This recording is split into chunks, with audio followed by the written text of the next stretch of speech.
Okay, it says I'm live now. Can you check if the stream is up?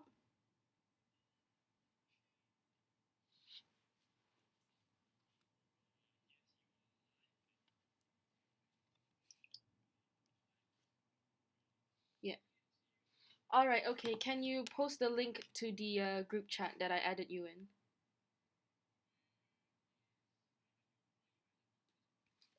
Messenger, messenger. Uh, so the OC community live streams one.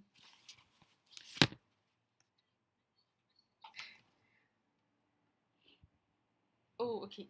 Uh, you know what? Just send the link to me and I'll forward it to the group chat.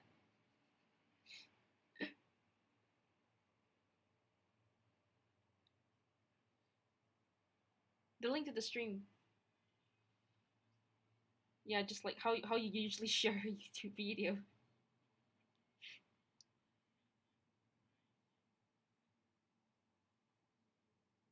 The just put it in the OC community group chat. But if you can't find the group chat, just send it to me and I'll forward it to the group chat. Um, the link to the stream. Yeah. Okay. Cool. Um, Ben was is going to post that onto the page. All right. Okay. I'm just gonna start now. Okay. Oh, what the hell?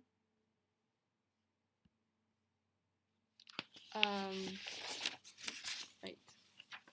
I'm gonna turn my screen off for a bit because this thing is acting weird. It won't let me view my slides. Ah, technical issues, everyone. I'm sorry. Okay.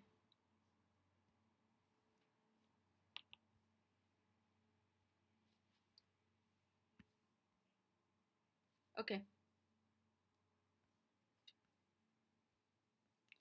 All right.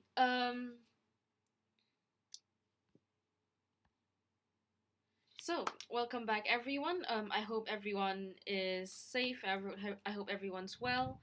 Um, we're just going to continue from chapter 5. Sorry, made a typo there. Chapter 5, A Little Dance of the Lady in the Lake. Again, if you weren't here when we were giving out the printouts, you can find this book on our website, so englishlessons.blogspot.com, and it is posted right there. So,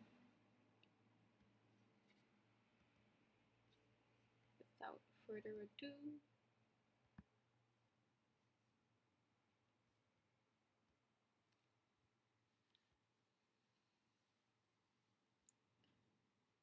if there's any vocabulary that you don't understand, please do comment them and I'll get to it when I finish reading. So, Chapter 5, A Little Dance. When I got back to my flat, it was early evening. I washed my face and had a drink. Weber thought that Crystal Kingsley killed Lavery. I thought that was too easy. I phoned Redhead. Where do Florence Almore's parents live? I asked her. She told me, and I went out to my car again.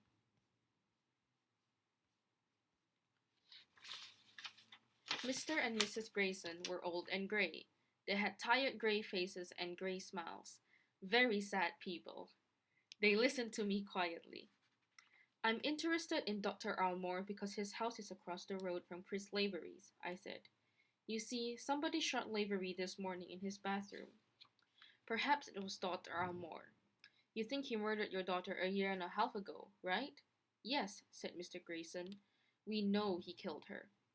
Why do you think that? And how do you know? I asked quietly. Florence wasn't a very good wife or daughter, Mr. Grayson said sadly. But she found Almore and his office nurse in bed together, and she wanted to make trouble for Almore. He didn't like that, difficult for his job. So one night he killed her with drugs. He always had a lot of dangerous drugs in the house. It was easy for him. There was a police cover-up about it. We know that too. I heard that Almore's nurse put Mrs. Almore to bed that night, I said. Was that the same nurse?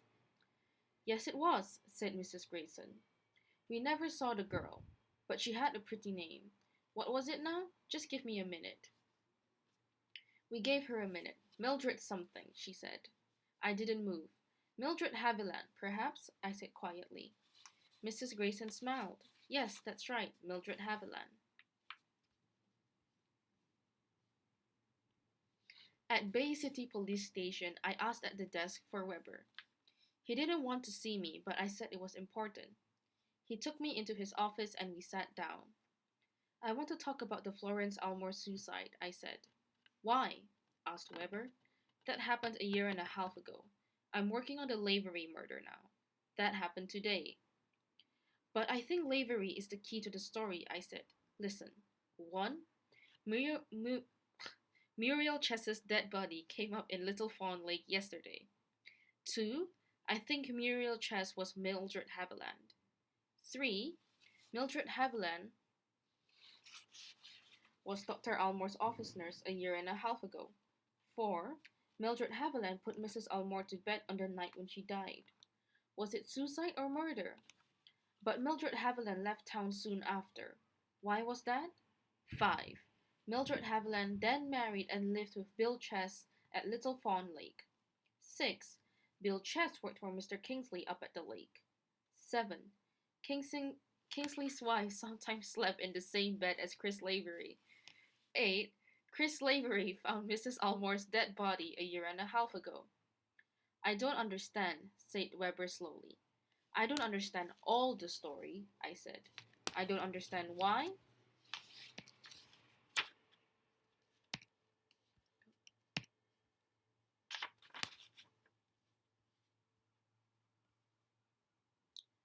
Why or how. But it's the same story. The same names go round and round in a little dance. I lit a cigarette and looked at Weber. And Detective DeGarmo doesn't like any questions about the Almores. He gets very angry. Why? Was there something wrong about Mrs. Almore's suicide?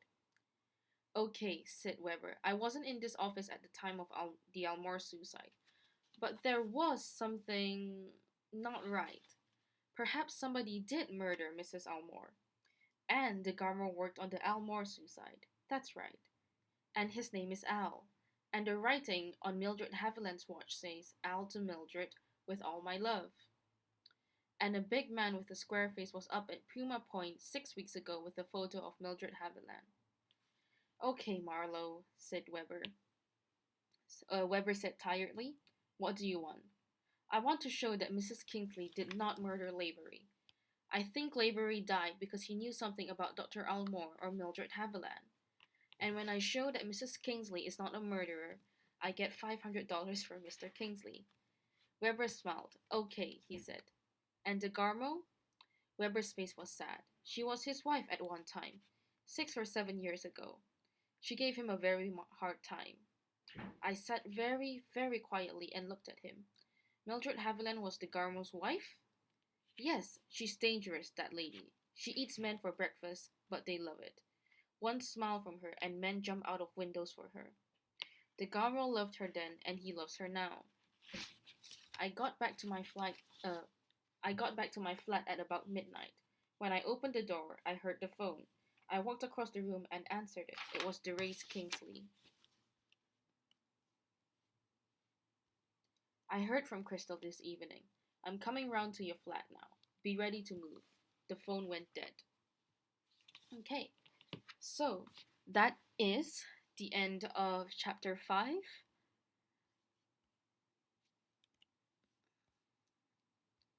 And let's just move on to the slides.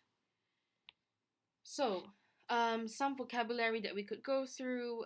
In page 20, there's the phrase tired gray faces and gray smiles. So, we've discussed a lot in the streams about literal, so real, and figurative, so metaphorical or imaginative meanings. So here, tired gray faces and gray smiles, it's kind of a figurative phrase talking about how tired and exhausted the old people look. So it's not that their faces are literally like actually um, a gray color, or their smiles are a gray color. It's just that they're old, they're exhausted. So there's a certain gray kind of atmosphere or quality about them. Um,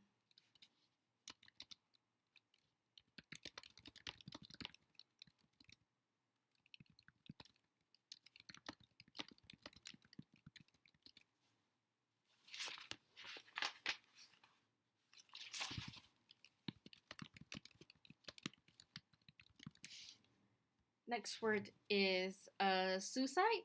So um, we just highlighted this because we wanted to put a difference between suicide and murder. So murder is when somebody kills someone else, but suicide is when somebody decides to take their own life, decides to leave the world. Ooh, that was a pretty strong wind. So suicide, when someone decides to take, and the third phrase we have here is eats men for breakfast.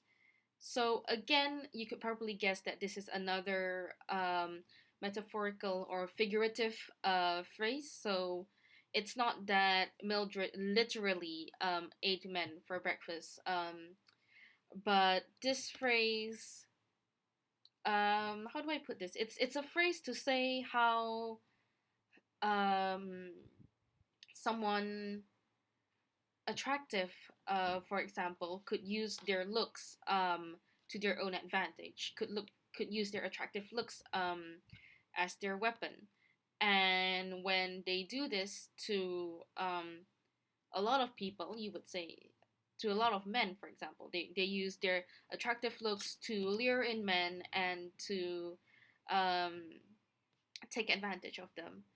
Um, we we usually say, "Oh, that person eats men for breakfast." It just means that um, they're very smart, they're very clever in the way that they use their looks or their attitude to lure people in, to trap them, and to basically uh, take advantage of them. Um, I'm not sure how to summarize this. So phrase.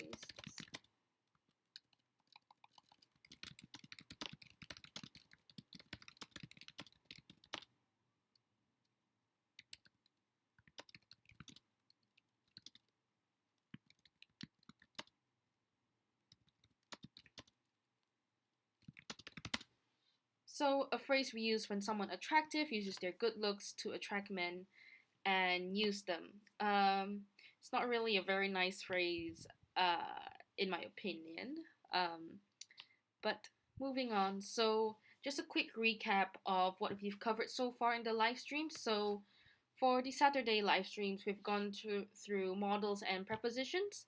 And for the Sunday ones, we've gone through sentence structures, so like SVOCA clauses, direct and indirect objects, and gerunds. So, before we move on to today's topic, I'd just like to do a quick recap of what we discussed last weekend about gerunds. So, a gerund is a verb that becomes a noun when you add ing to it. For example, swim, which is a verb, I go, like I swim every Sunday, becomes swimming. It's a noun now. It's an activity. So you would say, "Oh, I go swimming every Sunday." So a gerund can be the subject of a sentence. So for example, cooking is simple. So if you add ing to cook, it becomes cooking, and it becomes, instead of being an action verb, it becomes um, a whole activity, a whole noun in itself. So cooking is simple. A gerund phrase, so a gerund that contains more than one word, so it has an object of its own. A gerund phrase can also be the subject of a sentence. So cooking pasta is simple, for example. So this whole phrase, cooking pasta, that is the subject of the sentence. That is the whole gerund phrase. So gerunds can also be the subject, object, or complement of a sentence. So if we look back to the exercise that we did together last Sunday, here is a bunch of examples where a gerund is the subject, the object, or the complement of a sentence. So, oh, sorry. Here we can see dancing is great fun. So dance, you put ing to it, becomes dancing. It becomes a whole activity. And because that activity is the subject of the sentence, the gerund becomes the subject. Dancing is great fun. We also have she hates going out at night. Now, going out at night is one whole gerund phrase. It describes the whole activity of walking during nighttime. So she hates going out at night. In this case, the gerund is the object because it basically receives the hate. Oh, sorry. It's another one. Okay. So my favorite activity is using my smartphone. Here, the gerund is the complement. So my favorite activity is the subject. And then using my smartphone, so use becomes using. It describes the whole activity of using your smartphone. It's a complement because it gives us more information about the subject. My favorite activity is, what is it? Using my smartphone. That's the extra bit of info that it gives us as a complement. I hope this helps. A couple of other examples are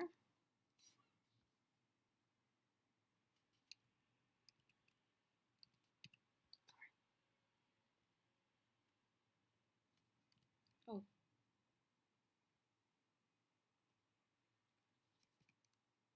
So, for example, smoking is bad for your health. Smoke, you put ings, it becomes the whole activity of smoking. It becomes a noun.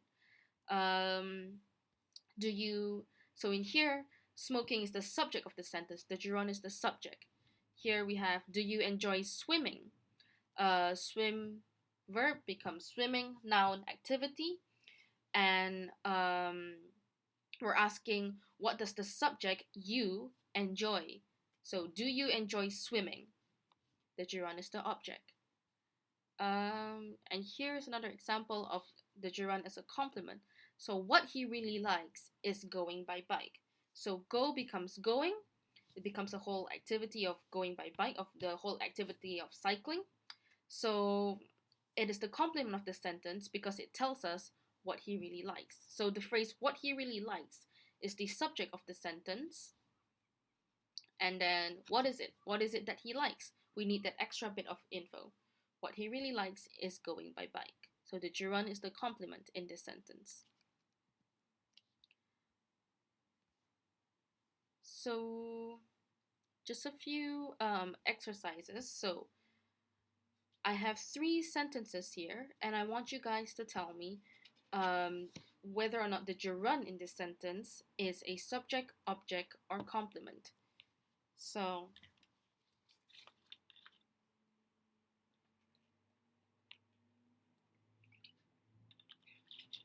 I don't know if anyone's actually watching this right now, but I'll give a few seconds for everyone to either grab a pen or paper and try, or just keep the answer in their head before I give it.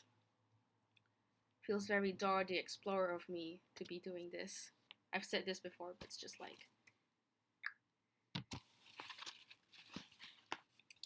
Okay. So, number 1, smoking causes.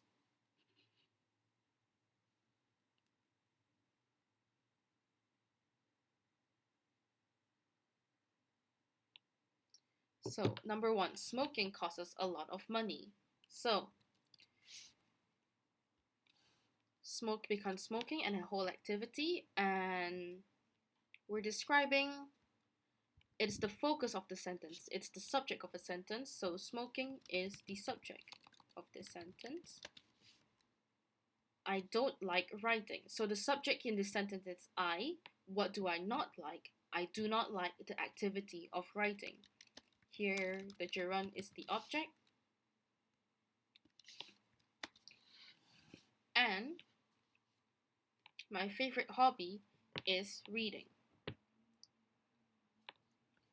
So here, the gerund is the complement because the subject is my favorite hobby.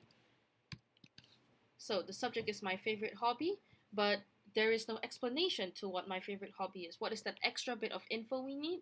My favorite hobby is reading. It's the activity of reading. Remember that these can also be, gerund phrases. So smoking cigarettes costs us a lot of money. I don't like writing letters, or my favorite hobby is reading detective stories. So gerund phrases can have their own objects inside, basically. Yeah. So I hope that helps people. Remember that for a sentence that is a subject verb complement, the verb is usually a verb.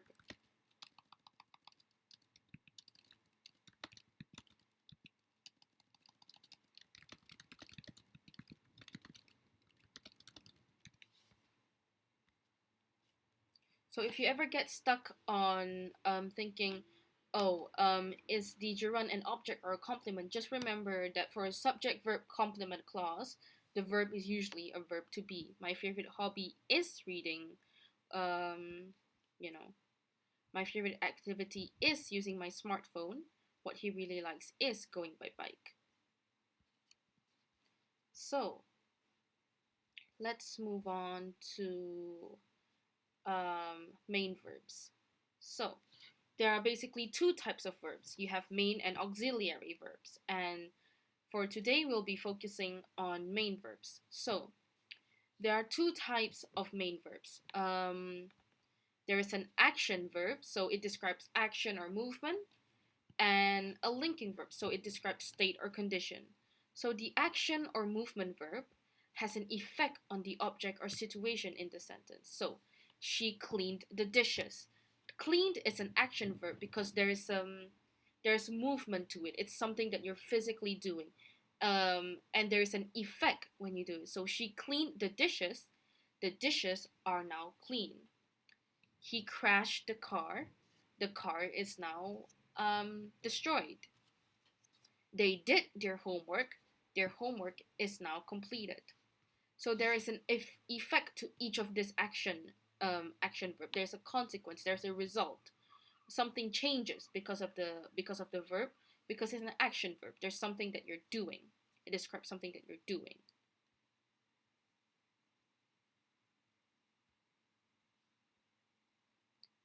However, we now have the state or condition, or the linking verb.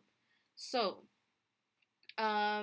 usually the state or the linking verb is not followed by an object, but by a noun phrase, an adjective phrase that gives extra information about the subject. So you could say that linking verbs are mainly used in subject verb complement clauses. It's not always used.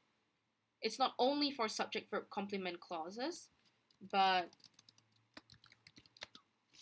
they're often used in subject verb complement clauses. So, Michael looks sick. Is he okay? So the verb in here, looks, it's something that you're doing, but it's not really something that has a result. Michael looks sick. Is he okay? There's no. It just describes the state. It doesn't describe a movement. It doesn't describe an action that will cause a change. It just describes the condition. It only describes the situation. So, for example, I could say, I am sitting.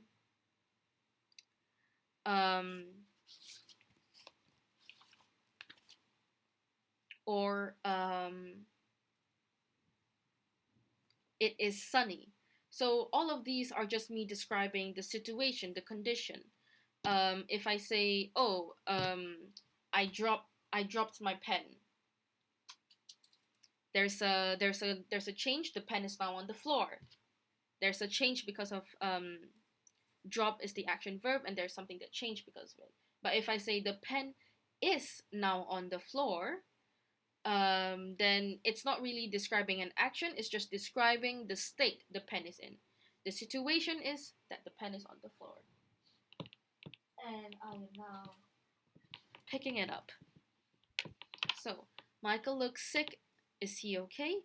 She is the new English teacher. Mohammed seems upset. We should go talk to him. So, all of these are linking verbs. They are verbs that do not have a change on the object. Their own sorry. They're a verb that do not have a change on the subject or on the situation. They just describe the situation. So, again, to tell the difference between an action verb or a linking verb, think of whether or not something will change because of the verb. She cleaned the dishes. The dishes are now clean. The situation has changed. The action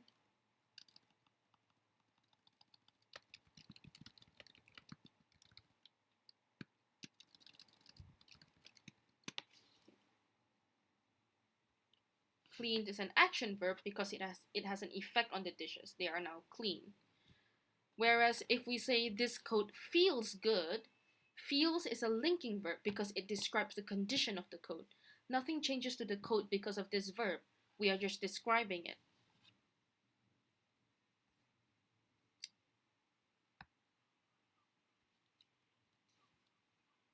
So, short main verb exercise here. In the following 10 sentences, identify and underline the main verb.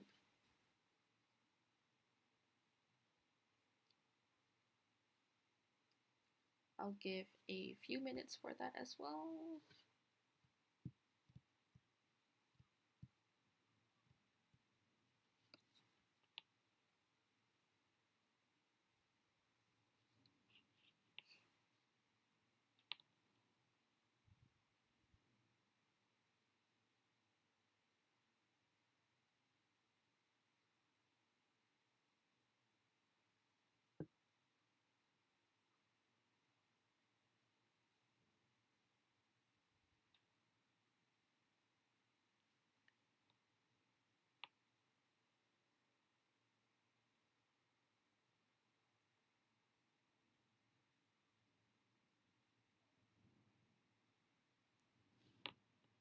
Okay, so let's do the first 5 sentences together now. So, she was racing in a wheelchair race. Racing would be the main verb here, and this would be an action verb because it describes movement. It describes she's racing. She had joined the wheelchair athlete club. So here, joined would be the main verb, and again, this would be an action verb. The racers were using special racing wheelchairs.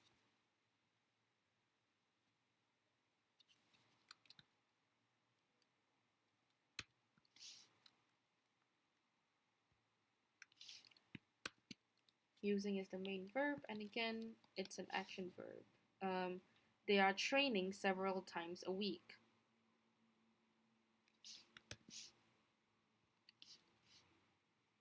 Training would be the main verb in that sentence. And they have lifted weights too. Here, lifted would be the main verb of the sentence. So here are the next 5 questions. I will give another minute for those as well.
So, Sarah has raced for several years.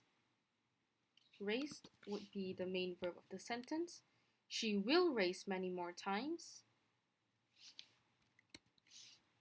Again, race is the main verb of the sentence. She is practicing for next year's Olympics. Practicing would be the main verb of the sentence here. The Junior Olympics are held every summer. The games were started in 1967.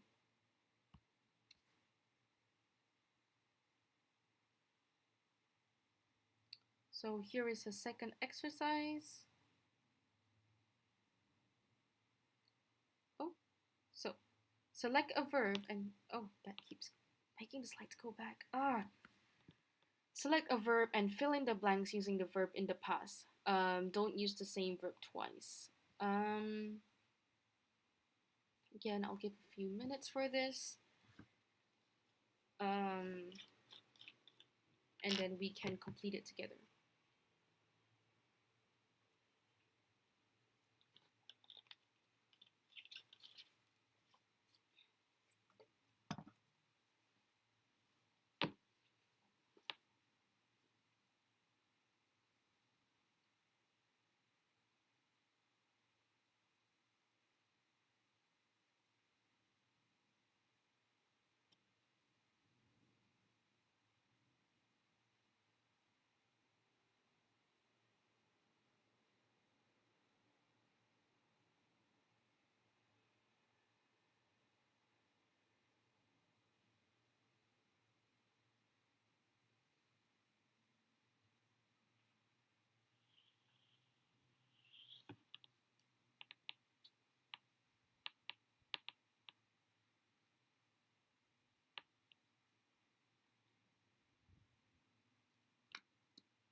Okay, so let's complete this together now.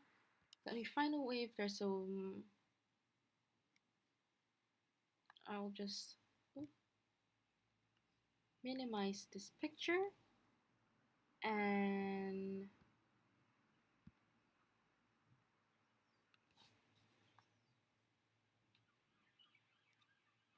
so number one, Mr. and Mrs. Carlson blank their house last month. We have hear, begin, write, sing, go, speak, give, lose, win, drink, teach, sell. Which one makes sense? Sell. And the past tense of sell is sold. So Mr. and Mrs. Carson sold their house last month. Helen is an English teacher. She blanked 4 classes yesterday. So a teacher What does a teacher do? A teacher teaches. So, teach. Helen is an English teacher. She taught 4 classes yesterday. Jose is very happy. He blanked the lottery. The lottery is something that you buy random numbers and random tickets for. And if your number gets chosen, if your ticket gets chosen, or if your number gets called out, then you get a prize.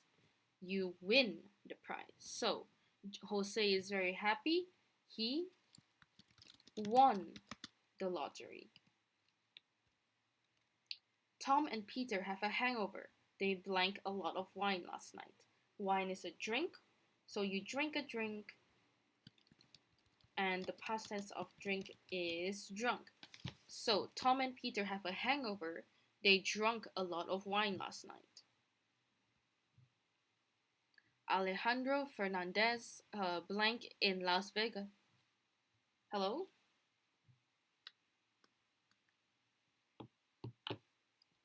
Oh, whoopsie. They drank a lot of wine last night. Sorry. Sorry about that. Anyway, Alejandro Fernandez blank in Las Vegas 2 years ago.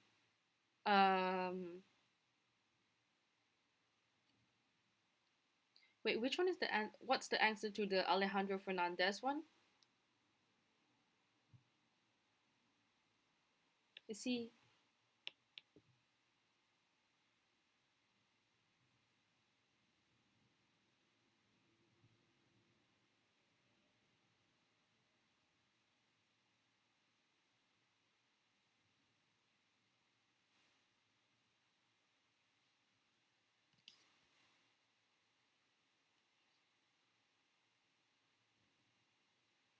I think no, because Jimmy is crying. He played tennis, and it should be he lost the match. Oh, he's a singer. Okay, so that the answer to this one depends on whether or not you know the name. But anyway, Alejandro Fernandez sung in Las Vegas 2 years ago. Jimmy is crying. He played tennis and he blanked the match. So he's crying. He's sad. That means he didn't win. He played tennis and he lost the match. Monica and I blanked to the US last year, and we blank English all the time. So Monica and I went to the US last year, and we spoke English all the time. My father blanked me a present for my birthday. So this would be my father gave me a present for my birthday. And 9, the class blank at 9 o'clock. So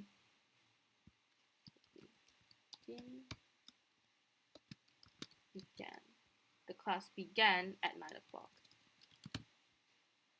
You blank many letters to your friends when you were in Europe. So this would be right. You wrote many letters to your friends when you were in Europe. And so now that you understand main verbs a little better, come up with 5 sentences that describe you using action and linking verbs. So, for example,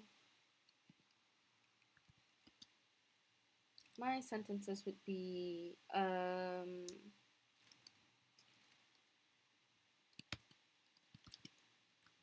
my name is Angie. So the main verb in this sentence is. And is would be a linking verb because it doesn't change anything about me. It just describes my name, which is Angie. My name is Angie. Let's see.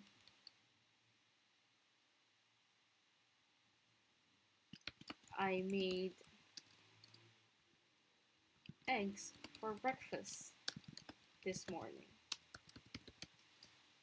So, made would be the main verb in this sentence, and they would be an action verb because they describe the cooking process. I'm making eggs for breakfast. Something changes to the eggs. They are now cooked.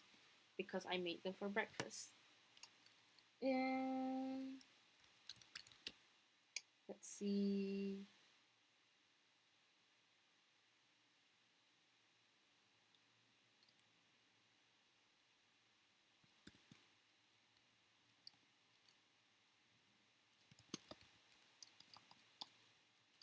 Mm,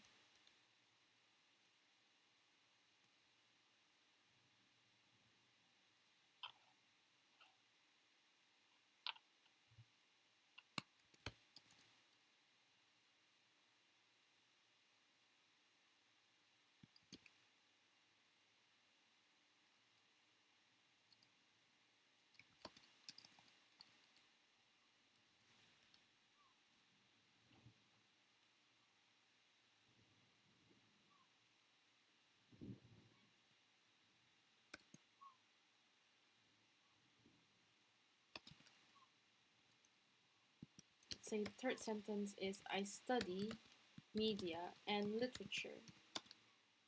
Now,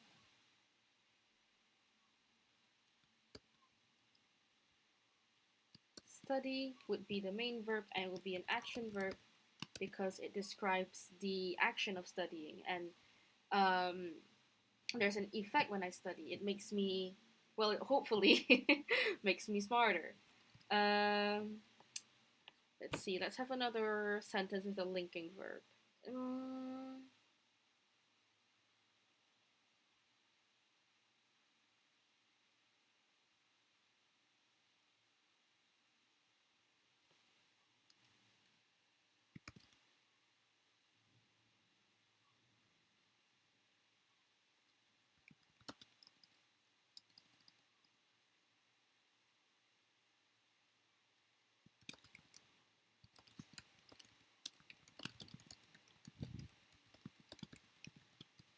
so let's say I feel happy when I am teaching at N.E.S.T.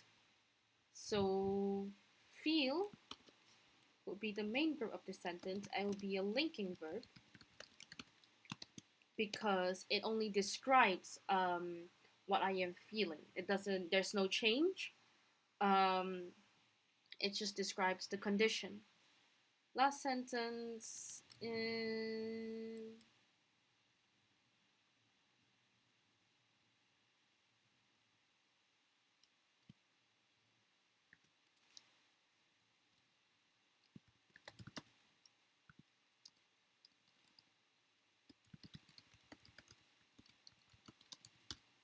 I could say it is sunny in my room. You can see that I'm having a lot of sunlight coming. I would say it is sunny in my room.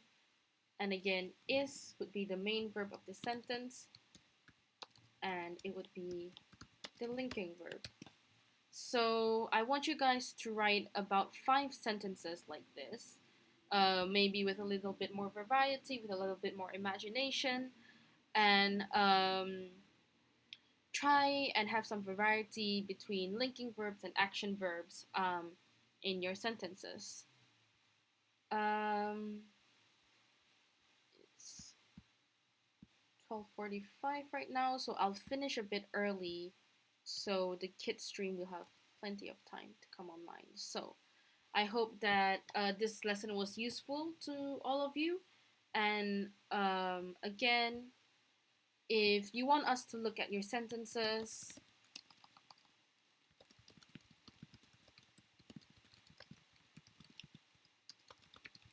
like you remember I gave some homework last Sunday.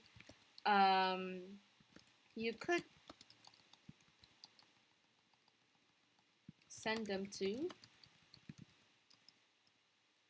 our new homework email, which is, let me have a quick check.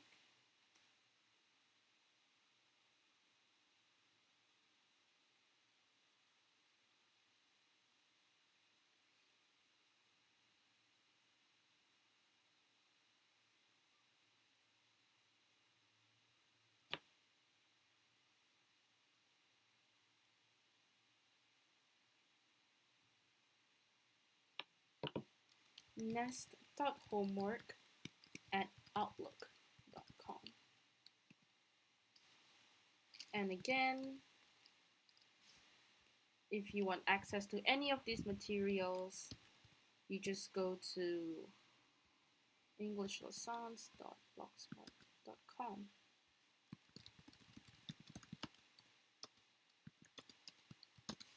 This website. So just a quick announcement before I go. For next week, I'll type this as an announcement. Next week, we will be holding our classes on Zoom. So it's a video conferencing platform that will allow us to have more face-to-face interaction. It's kind of like a video call, but we'll be able to share our screens. We'll still be able to have more of a classroom environment. So this is what the website looks like, and you can sign up for free, but you don't really have to when we send you the link. So it's open to everyone. So next week we'll be holding our classes on Zoom, and this classroom specifically, the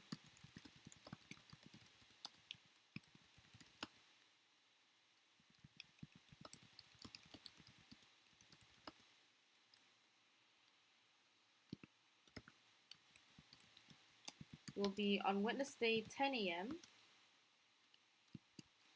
and Sunday 1 p.m.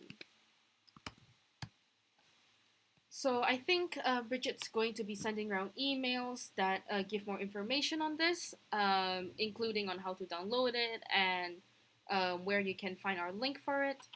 But for these classes, you'll be able to tune in and you'll be able to, we'll have our cameras and our screens on and you'll be able to talk to us. It'll be like a classroom environment just online.